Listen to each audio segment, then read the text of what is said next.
All Hit Radio.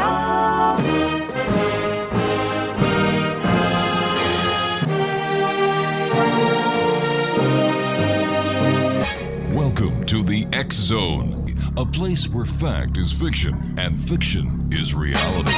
Now, here's your host, Rob McConnell.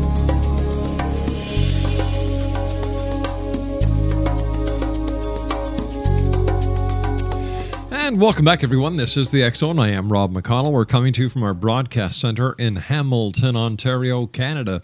And for all of you who are listening for the first time tonight, they're probably saying, all right, now where is Hamilton? Well, Hamilton, if you take a look at the map of Canada, or you Google it, is right on Lake Ontario between Toronto and Niagara Falls, Ontario, which is the twin city of Niagara Falls, New York. We're that close. And that's exactly where we are. And we're coming to you around the world on the X Zone Broadcast Network, the Good News Radio Network, Canadian News Network, CNN, and multiple radio stations and satellite providers around the world. This is our 23rd year of doing this show. 5 nights a week, 4 guests a night. I've got the best job in the world. It's because I've got this job that I had the opportunity of speaking to great people, just like my guest this hour, Dr. Elaine Ferguson. She's an Ivy League educated physician. She is a graduate of Brown University and Duke University School of Medicine. She is the author of several books, including the best-selling Super Healing, Engaging Your Mind, Body, and Spirit to Create Optimal Health and Well-Being. Joining me now from... not that far away from the home of Orville Redenbacher, the guy who makes the best darn popcorn in the world, is Dr. Elaine Ferguson. And Doctor, welcome to the X Zone. Hi, Rob. Thank you for having me. It's great having you with us, Doctor. Tell us a little bit about your book, Super Healing. Well, Super Healing is a concept that came to me a couple years ago, and it captured the essence of the message that I like to share with my patients, which is the essence of the book. Basically, we have a fantastic and amazing body, and when it is in alignment and harmony with our thoughts, feelings, and emotions in terms of our mind and our spiritual side, it has the capacity to express vibrant health and well-being, optimal functioning, and it's something that is not unusual. It is our normal state of being, but most of us don't think of our bodies in that sense. We think of what's not working, what's wrong, but when we give it what it needs, it will function optimally. Yeah, you know what has always amazed me, Doctor, is that people take better care of their cars than they do their bodies. Because everybody has that little sticker on the front windshield that says, all right, at such an odometer reading, you have to get your oil done. Or now the smart cars kind of slap you in the face and say, hey, bimbo, take me to the garage because we need to get the oil changed. We need to get this checked. We need to get that checked.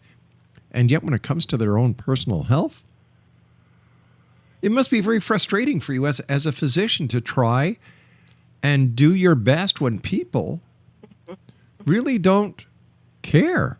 Well, that's the way I see it anyway, but are times changing? I think times are changing. I do agree with you wholeheartedly. And part of the problem is that people, and I talk about this in the book, we've been led as the public to believe that more health care, more doctors, more medication will make us healthy, and it won't. And we haven't, as a group, been taught how to become healthy. There's no truly empowering health curriculum that exists, which I hope the book fills that void, which is why I wrote it. So I totally agree with you, but I also agree with your observation that things are changing. I think for many reasons, the high cost of health care in the United States is probably in Canada. Well, Canada, you have socialized care, so that's different. But it is making a difference, and I think a lot of it has to do with the baby boomers. This generation does not want to experience the illnesses that our parents did, so they're much more proactive in general.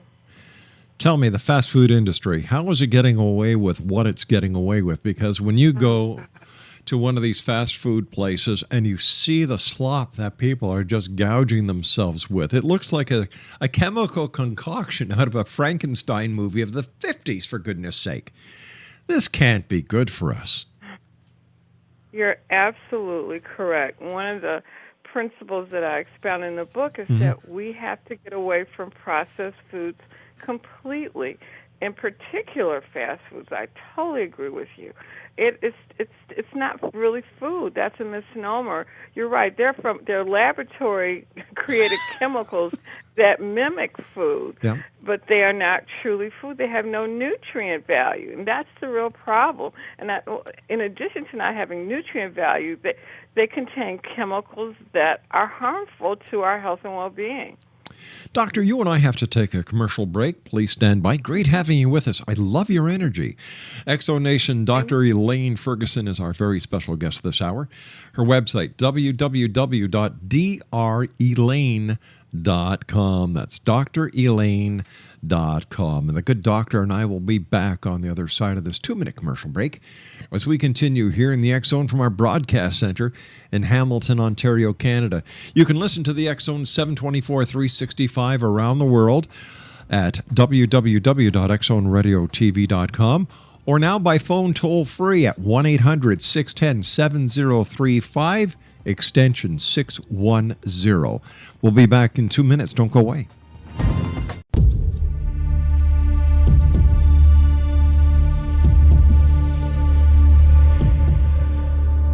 Welcome back, everyone. This is the X Zone. I am Rob McConnell. By the way, before we go on and get back to our fascinating guest this hour, Dr. Elaine Ferguson, the X Chronicles newspaper for November is out in 2 weeks. In 2 weeks, it'll be out. We have the big Christmas edition coming out. It'll be out by, let me see, Craig, when is it's going to be out by the 15th of December.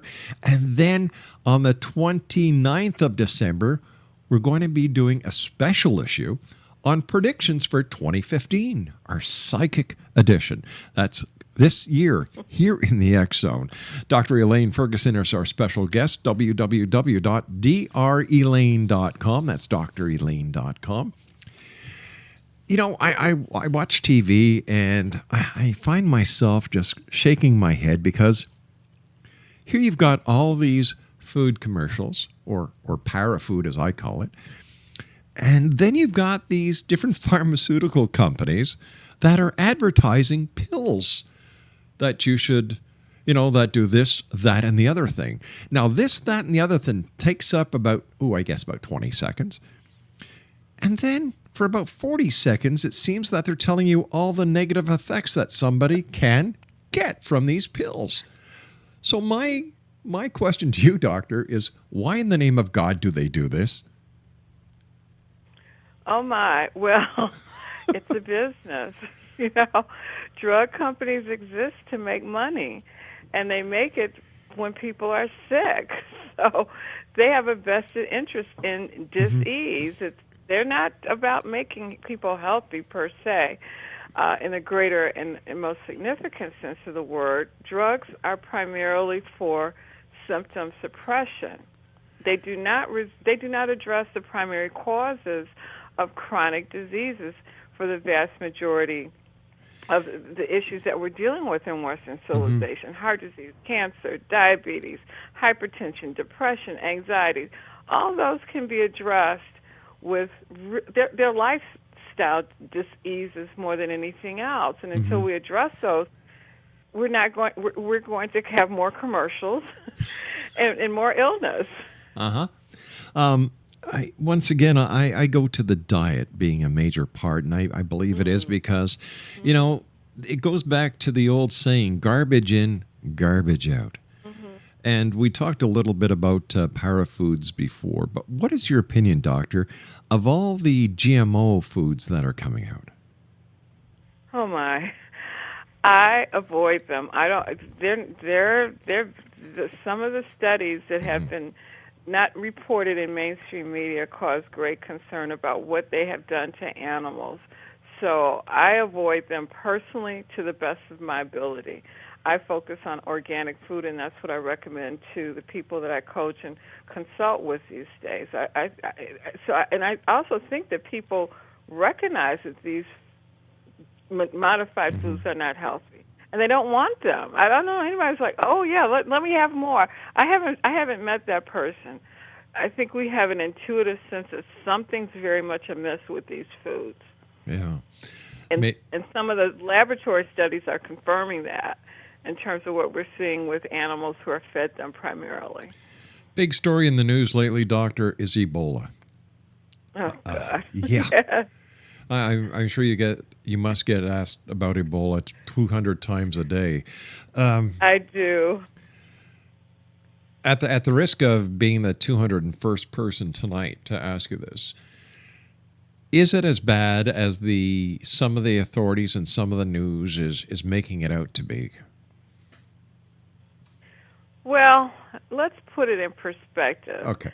It is a hemorrhagic disease. Most people don't even know what it is, so let me briefly explain what it is. Okay. The virus causes certain responses in the immune system that triggers severe damage to organs, and that's the foundation in terms of how people die, why people die. It causes bleeding and literally significant tissue and organ dysfunction. However, what we know, and I haven't seen this reported in the media, but this is based on my research of the literature, that the people who get this infection and die from it are those with certain nutrient deficiencies.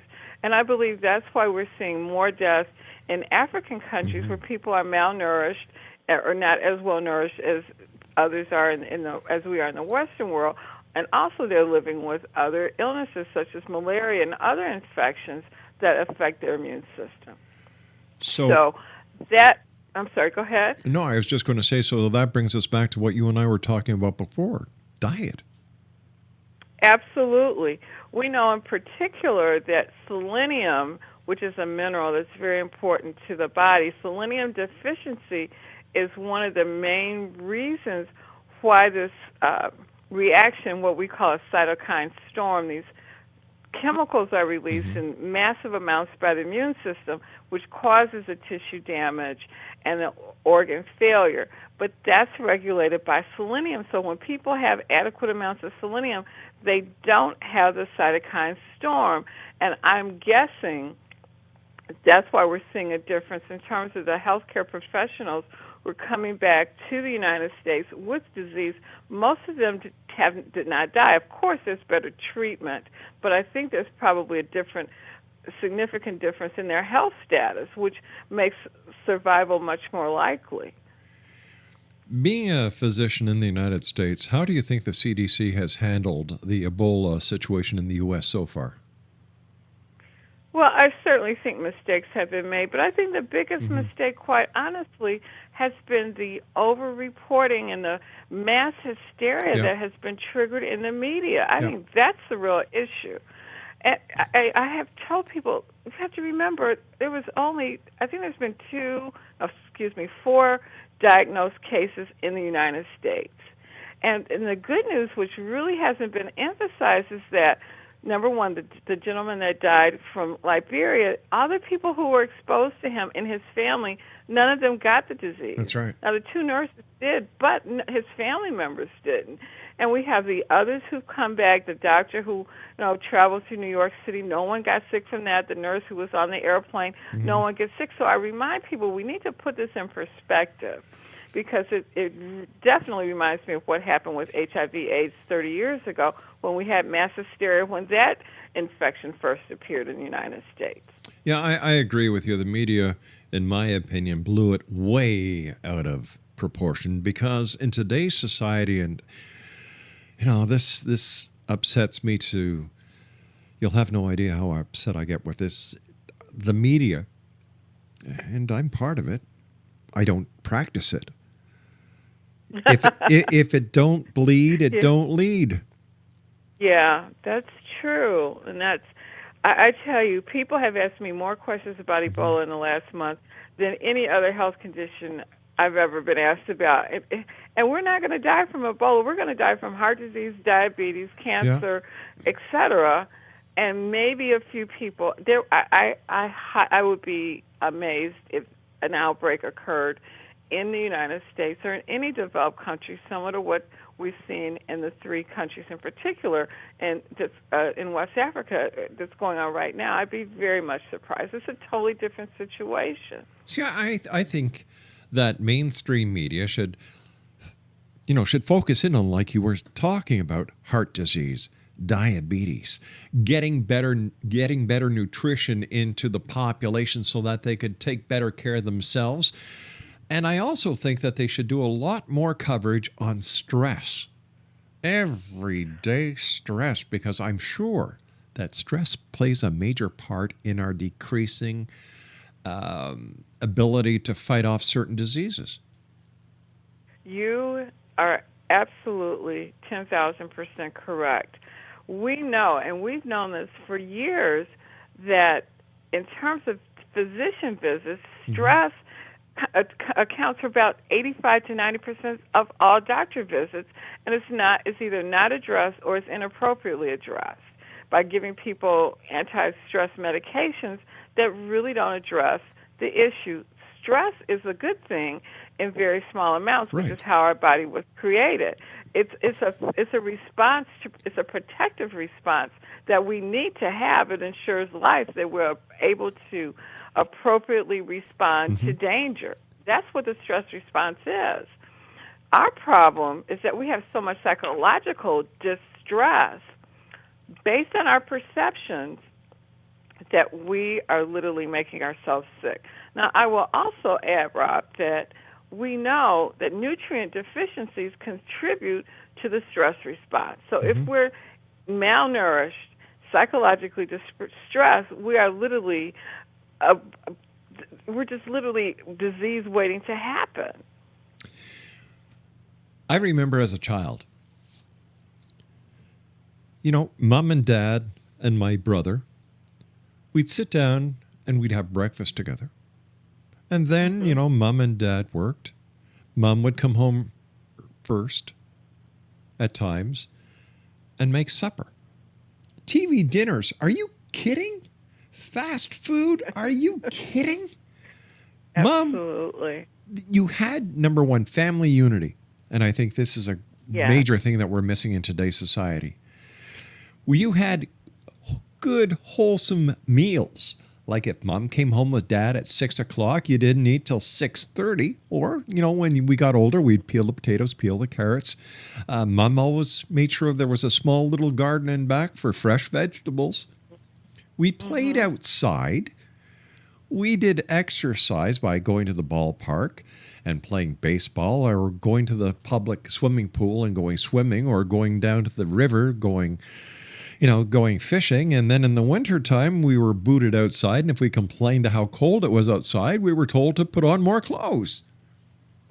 Sitting down and watching TV, forget it. Yeah, my background is very similar to yours. My mother was totally against eating at restaurants, and that was quite some time ago. And my parents did raise their foods, and we ate together. You're absolutely correct. The food was healthier. I think the food was healthier that they raised, plus the food that we bought at the stores. And we know this now. The nutrient value is much less today compared to the food that was produced 30, 40, 50 years ago. It significantly declined due to agribusiness. You're absolutely correct. And relationships are important. We know that children who eat meals with both parents are less likely to become juvenile delinquents and depressed and have eating disorders. So Doctor, it's very important. Doctor, stand by. You and I have to take our news break at the bottom of the hour. Exonation Dr. Elaine Ferguson is our very special guest this hour. www.drelaine.com. That's drelaine.com. We're going to be talking to the doctor more about her book, Super Healing. My name is Rob McConnell. Don't go away.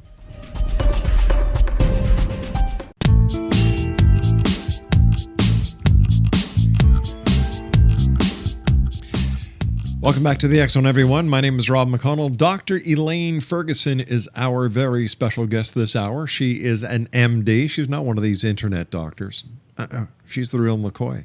Her website is drelaine.com. That's drelaine.com. And she's the author of Super Healing. And before we get talking more about super healing, we've talked about stress. We've talked about how people really take better care of their cars. We've talked about parafoods, GMOs. We've talked about stress, and stress is a very important topic that people seem to put in the closet because they don't want to admit that they're weak. I don't understand why a person who is under a lot of stress thinks they're weak. What am I missing, Doctor? Well, I think I agree with you, and I think it speaks to our collective view of mental health issues and emotional issues in general. So it is under the closet, and it's suck it up and just deal with it. Mm-hmm. But the fact of the matter is, from my experience, and personally and professionally, when you give people the tools that they can use to address stress, it's really easy, because stress is really a dis-ease of perception. We are perceiving a situation that we probably have no control over, but we always have a choice. We always have control over our response to the situation, and that's what most people don't realize. They just think it's a knee-jerk response and I can't control it. That's not true. You can really pay attention to yourself and change that perception. And there are ways to do it. You can do it through breathing. You can do it through affirmations, meditation, visualizations, even laughter. I tell people, when you're really stressed and you can't stop thinking those thoughts, go watch a comedy movie or watch a funny show, and that will stop you. You know, it will stop the release of those damaging hormones that make us more susceptible to these diseases that we really don't want. When I was growing up, and I'm sure the same was when you were growing up, Doctor, kids didn't have ADHD. They weren't given Ritalin. You know, I can't remember any of these things happening when I was a kid. Is it because they weren't there, or was I just oblivious to it? Well, I think it wasn't as prevalent as it is today. ADD was recognized back in the 1800s. But it was extremely rare. Now it is a pandemic, if you will. Everybody has it. And one of the things, when I was practicing 20 years ago, I found that teachers were making the diagnosis and insisting on children being medicated, which was just utterly ridiculous to me. And now we know, once again, a lot of it is nutritional. We know that these parafoods, as you call it, and other things, in particular, omega-3 fatty acid deficiency, is contributing to ADD, as well as the chemicals, the dyes, and the monosodium glutamate, and all those other things that aren't good. The child's brain is very vulnerable and very sensitive to chemicals. So when we take those things out of their diet, we get normal kids again. How about aspartame? I'm dead against it. I totally, completely agree with you. It should have never been approved by the FDA, and we know it's a toxin. It literally overexcites and kills brain cells. The same for MSG. Those two chemicals, which are laced in foods throughout the parafood system, as well as processed foods and canned foods, are just toxins. I avoid them to the best of my ability. And one thing a lot of people don't know is that they are included in processed, or can be included in processed organic foods. I also know for a fact that aspartame is in some children's vitamins. It's in a lot of medications also. It's utterly ridiculous. How can a person purchasing a copy of Super Healing help themselves to understand what their engine needs, so that they can help themselves to be healthier, not only physically, not only mentally, but the third component that you practice, doctor, is spirituality, which I believe in totally. How can your book help them?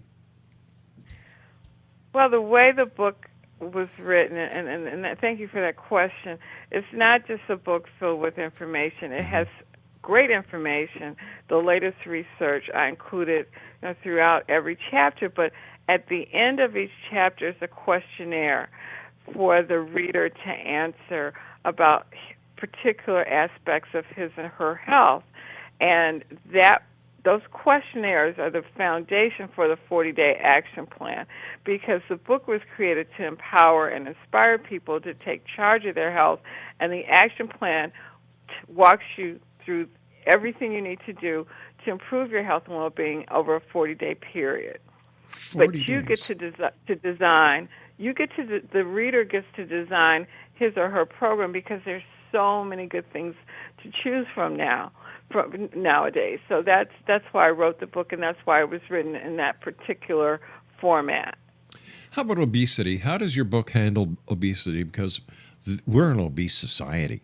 We truly are.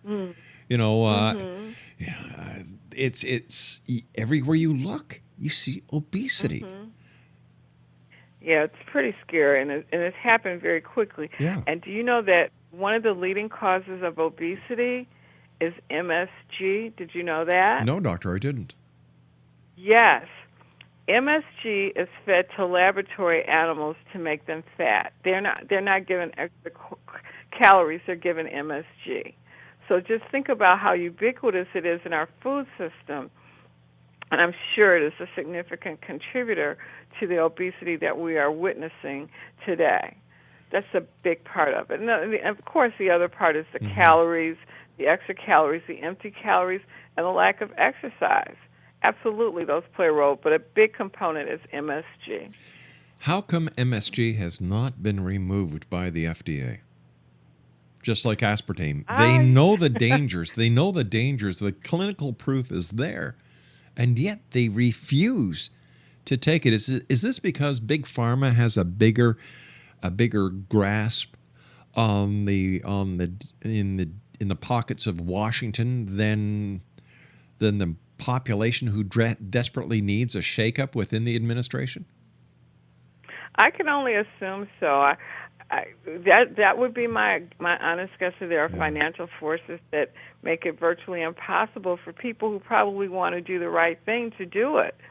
It's very difficult to unapprove something that's been approved, especially when you see how much money these chemicals are making for the companies that own them. So yeah, it's really tragic. But again, this speaks to the need for people to be empowered and aware and understand that no one is going to take care of you as well as you take care of yourself. Exactly, and people don't realize that when they go to see the doctor, they can ask the doctor or make suggestions like, it's your body, for goodness sake. If the doctor prescribes something that you don't want to take or that you don't know, ask questions. It's your right. Absolutely. It's very difficult for people to do that, especially when they're feeling sick and feel that their health is in the doctor's hands. But I tell my friends and family who ask me about that, well, I don't want to tell my doctor I'm taking vitamins. You need another doctor then. Yeah. You need a partner, someone who is your advocate, who helps to empower you, not someone that's your authority figure that dictates what you must and should do. That's not what a doctor should be about these days. It is our role to help our patients in any and every way that we can appropriately. I had a conversation a couple of years ago, doctor, with a top research doctor who specializes in cancer research. And I was told point blank by this doctor, the cure for cancer is there. It's there. However, cancer will cost, the curing of cancer and other diseases that the cures have already been established, they've been found and suppressed because there would be too much money lost within the health industry. It's no longer a humanitarian system it's a cash cow business. And we humans are the cows. Unfortunately, that's very true, and I would agree with the researcher. There have been cures for cancer since the early 20th century that are known that have been suppressed. And I'm sure there's cures for other diseases as well. So yes, it's very unfortunate that financial considerations supersede everything else. But again, it's best to stay healthy and stay out of the system. Yeah. Speaking about for so many reasons. Speaking about the system, what's your take on Obamacare? Well, I don't think it's very affordable. I'll put it like that. In terms of what I've seen happen with the deductibles, many people have told me that their deductible is $5,000 or $10,000. So let's put it like this. Every other country that's developed has some form of socialized medicine. So in that sense, I think we do have the right to health care. We should have the right to access to health care. But before that, we should have the right to have access to health. So we don't need to have access to health care as much if we're healthy. Yes, but if and you have... therein lies... Exactly. Therein lies the problem, because if you get people healthy, people aren't making as much money. People are living longer. They don't need the pharmaceuticals. They don't need the hospital care. That'll put a lot of nurses out of business. The hospital's closing. My goodness, it'll be a financial fiasco. I don't think it will. I think that those precious resources that we're using to treat people can be redirected into other avenues of the economy. I agree. I was being very facetious when I said that. I thought you were. Yeah. I thought you were. You know, I've said this before. When did it change from we the people to I the person? Good point. People have a strength that they don't even know they have, and it's called a vote. It's called a voice. Absolutely. You know, and in today's society, it seems that people are being suppressed. You know, Big Brother is putting their thumb on the people who want to rise, but if you get enough pressure on the bottom side of a thumb, you can push it up. And I think that this is going to happen very shortly.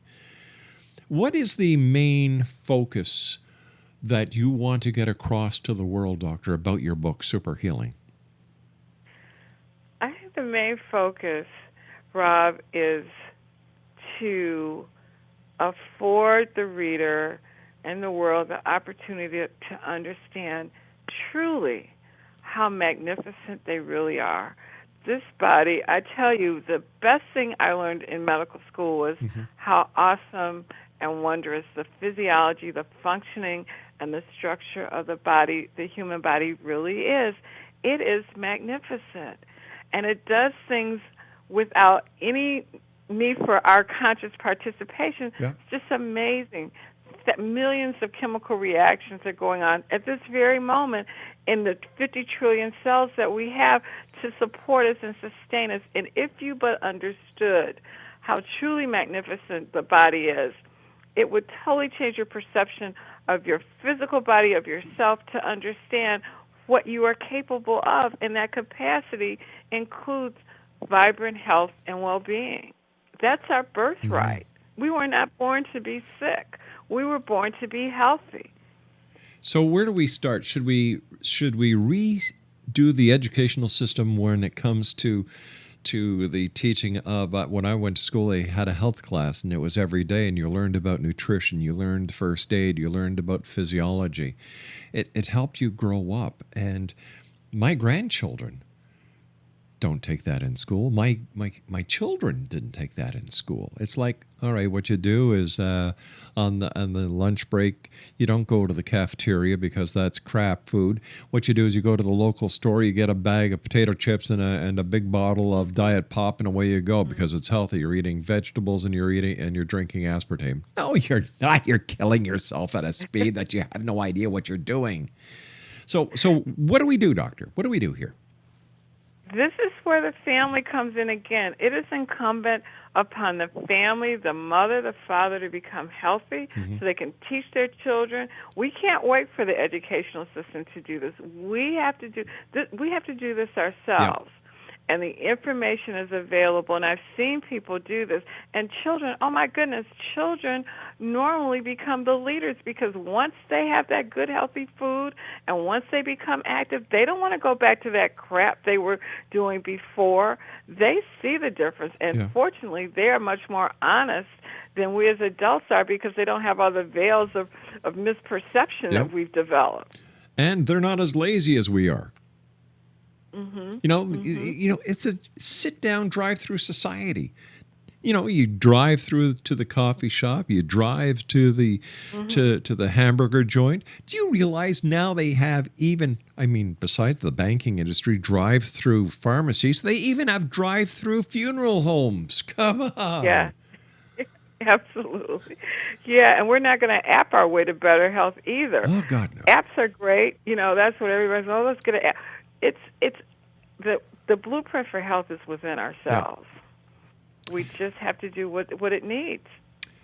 Doctor, stand by, my friend. You and I have to take our commercial break. We'll be back on the other side as we wrap up this hour here in the X Zone with our special guest, Dr. Elaine R. Ferguson. She's an MD. She's also an author, the author of Super Healing. It's available at drelaine.com, drelaine.com. We'll both be back on the other side of this commercial break as we continue here in the X Zone from our broadcast center in Hamilton, Ontario, Canada, and around the world on the X Zone Broadcast Network, the Good News Radio Network, terrestrial stations, and satellite providers right around this great, big, beautiful planet of ours. We'll be back. Don't go away.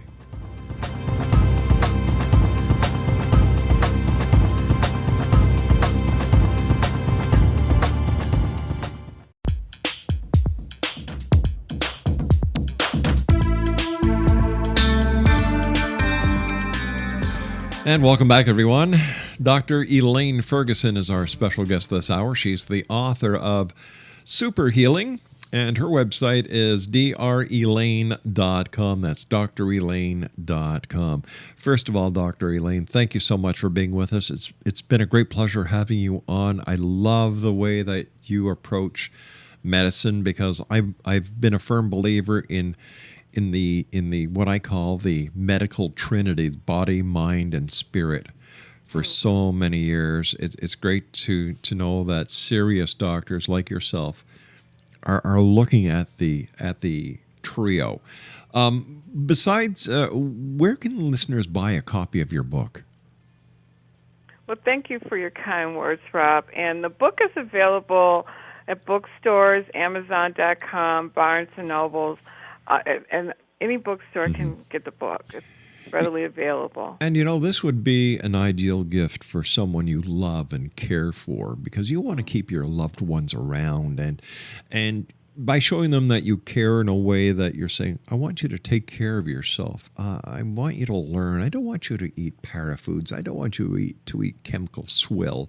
I don't want you to drink aspartame in your diet pop. I don't want you to eat MSG. It's that time of the year where many people are going to go out and food binge. So why not give them something that will show your love? And as Dr. Elaine said, then, you know, it's available at her book, which is entitled Super Healing, is available at bookstores as well as online. And visit her website, www.drelaine.com. Dr. Elaine, what is your final message that you'd like to leave with the members of the X Zone Nation tonight? Well, Rob, thank you so much for having me. The final message is that you can do it. Yeah. You can be healthy. You can have the health that you desire and you deserve, because that is your birthright. We were designed magnificently and wondrously to experience a good life. And if you don't have that, then you're not living your life to its fullest. And I believe that our health is our greatest wealth, because as that Geritol commercial used to say, when you've got your health, you've got just about everything. And that is so true. So I hope that they'll be inspired. You don't have to get the book. I hope you do, but I hope they will be inspired to take charge of their health in a way that they may not have considered before. When you're out speaking, Doctor, what is the number one question that you get asked? a good question. Beyond Ebola, I'm normally asked, why do I have to exercise? Oh, you're kidding. People really need to ask that question? I do. Why do I have to do it? It's so boring. Well, let's see. You're 700 pounds, mister. Maybe that's why you should exercise. Instead of doing push-ups, do pushes away from the kitchen table or the restaurant table. My God.